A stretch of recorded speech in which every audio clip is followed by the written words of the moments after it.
All right, YouTube, to make Italian bread toast in the air fryer, all you're going to need is a good Italian bread, and you're going to just need a butter. That's it. All right, so cut your bread to the thickness that you want, and let's go right to the air fryer. All right, YouTube, so to do this toast, hit air fry. Time is 4 minutes, and temperature is 390. Hit start and let this warm up. All right, YouTube, so it says add food, so you want to pull that out and put your toast in there. Like I said, Italian bread is really good.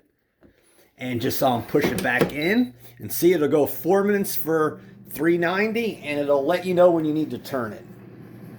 All right, so it says turn food, so pop that out and flip this over. Push it back in and it'll go for another 2 minutes, and then we're done. All right, and there you have it, YouTube. You want to take soft butter and just spread that on there. If you love butter, just load it on. And this will melt into that bread, and you can have it for a sandwich or toast. And you hear that crunch? So easy. So in 4 minutes, you can have this. And there you have it, YouTube. Air fryer toast.